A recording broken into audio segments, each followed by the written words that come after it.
Whether or not Daesh is planning an attack in the UK is something that really only the security services could assess. It's not something that lay people have got a particular insight to. However, I'm deeply concerned by David Cameron's comments, because what we've seen in the last year is that Daesh has been used as a pretext for introducing even more draconian measures and laws in the United Kingdom that actually cripple people's ability to interact as normal citizens. Now, primarily, these measures target Muslims. So in his speech today, he's gone on and on about combating non-violent extremism and sort of targeting people, for example, who may talk about Khilafah and aspiration for Khilafah, and kind of conflating that to Daesh as if the two are somehow readily put together, which they absolutely are not. And this also then criminalizes other types of political Islam, but also other types of political organization that don't fall under a neoliberal capitalist framework. So right now we have seen across Europe, particularly in Greece and Spain, this kind of very anti-austerity movement, it's been highly successful in the elections in both those countries, and putative movements in places like the United Kingdom. With laws like this in the UK, I'm sure we will very soon be finding anti-austerity protesters coming under the remit of anti-terrorist legislation.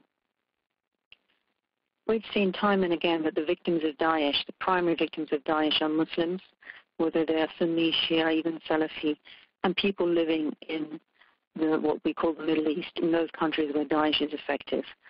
Yes, there have been attacks outside of the region, but the role that the British government has played historically in really facilitating the rise of Daesh really makes one wonder whether they are really serious in their kind of condemnations of them now. If anything, Daesh gives the government a great excuse to become more reactionary, and this is what we've seen month on month in the last year.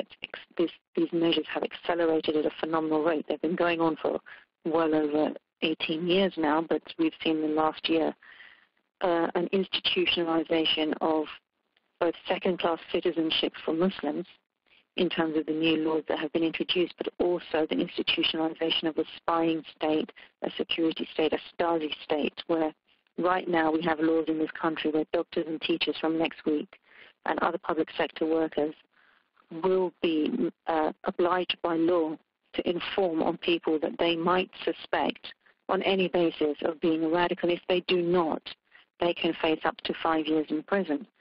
This is an astounding situation to be in, where you're turning the people in society who should have to trust vulnerable people, whether they're students, whether they're people who are ill, people who are coming for security in terms of government institutions, actually turning into spies.